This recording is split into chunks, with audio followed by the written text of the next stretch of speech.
नमस्कार, मैं हूं अखिलेश पांडे और आप देख रहे हैं कैपिटल टीवी उत्तर प्रदेश। आज लव जिहाद एक ऐसा फैशन बन गया है और इसके जरिए देश के अलग अलग हिस्सों में एक साजिश के तहत कुछ साजिशकर्ता मुस्लिम युवक हिंदू धर्म का नकलची चोला ओढ़कर अपनी असलियत छुपाकर मासूम हिंदू लड़कियों को अपने प्रेम जाल में फंसाकर उनसे शादी इस प्रकार कर रहे हैं जैसे वो किसी मिशन पर हैं, और उसके बाद अपनी असलियत दिखाते हैं और जबरन हिंदू लड़कियों को इस्लाम धर्म कबूल करने का दबाव भी बनाते हैं, उनका ब्रेन वॉश कर उनके जीवन से खिलवाड़ करते हैं।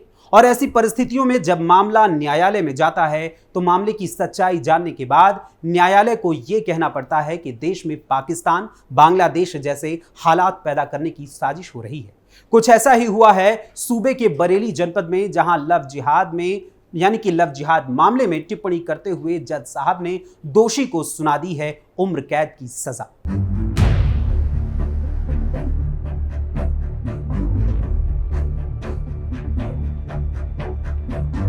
दरअसल साल 2022 में जब पीड़िता हिंदू युवती अपने घर के पास एक कंप्यूटर कोचिंग में पढ़ा करती थी तो उस समय उसकी दोस्ती आनंद नाम के एक लड़के से हुई।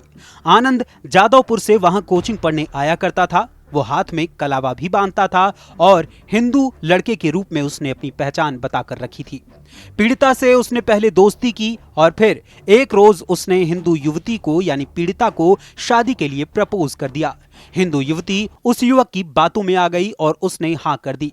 फिर 13 मार्च 2022 को बरेली के बाईपास रोड पर बने राधा कृष्ण मंदिर में जाकर हिंदू युवती की मांग में सिंदूर भरते हुए आनंद ने उससे कहा कि मैं भगवान के सामने तुम्हें अपनी पत्नी मानता हूं।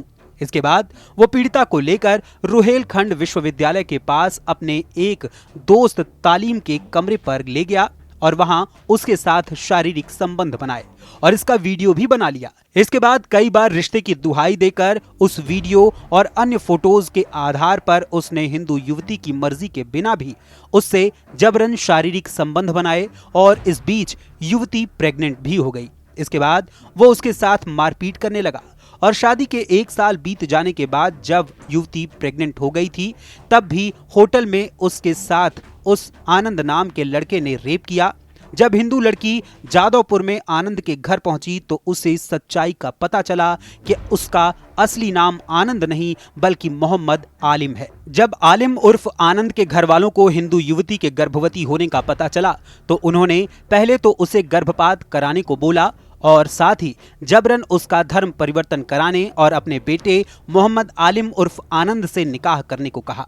लेकिन जब हिंदू युवती नहीं मानी और उसने पुलिस में केस करने की बात कही तो उस समय उसे बहला फुसलाकर कुछ दिन बाद धोखे से उसका गर्भपात करा दिया गया। आगे चलकर जब इस पूरे वाकये को लेकर युवती ने पुलिस में एफआईआर की तो पुलिस ने एफआईआर दर्ज करने के बाद आरोपी के परिवार वालों को गिरफ्तार कर मामला कोर्ट में पेश किया। इस मामले की सुनवाई फास्ट ट्रैक कोर्ट में की गई। सभी सबूतों और गवाहों के आधार पर जब ये साबित हो गया कि ये लव जिहाद का मामला है तो फास्ट ट्रैक कोर्ट के न्यायाधीश रवि दिवाकर इस मामले में मुख्य आरोपी को उम्र कैद की सजा सुना देते हैं और साथ ही उन्होंने कहा कि केस लव जिहाद के माध्यम से अवैध धर्मांतरण का है। मुस्लिम पुरुष शादी के माध्यम से इस्लाम में धर्मांतरण के लिए हिंदू महिलाओं को निशाना बनाते हैं। देश में पाकिस्तान, बांग्लादेश जैसे हालात पैदा करने की साजिश रची जा रही है। लव जिहाद के लिए बड़ी मात्रा में पैसा चाहिए, ऐसे में फॉरेन फंडिंग से भी इनकार नहीं किया जा सकता है।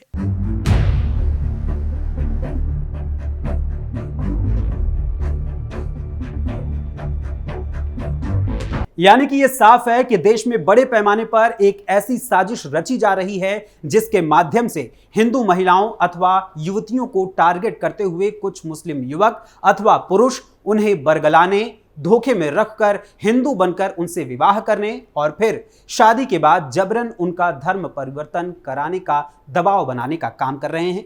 ऐसी खबरें आपके सामने लाने के पीछे कोई सनसनी फैलाना या फिर किसी प्रकार का भेदभाव पैदा करना हमारा उद्देश्य बिल्कुल भी नहीं है। हमारा उद्देश्य है सिर्फ आपको आगाह करना, आपको सचेत करना, ताकि जो घटना किसी और युवती या महिला के साथ घटित हो रही है वो कहीं आपके घर में कभी न घट जाए और लव जिहाद का खात्मा भी हो। यही हमारा उद्देश्य है। हमारा बैर प्रेम से नहीं बल्कि धोखे में रखकर भावनाओं के साथ खिलवाड़ करने और मासूमों का शिकार करने वाले उन कुछ चुनिंदा दरिंदों से है जो इस्लाम को बदनाम कर रहे हैं और साथ ही हिंदू लड़कियों के जीवन से भी खिलवाड़ कर रहे हैं।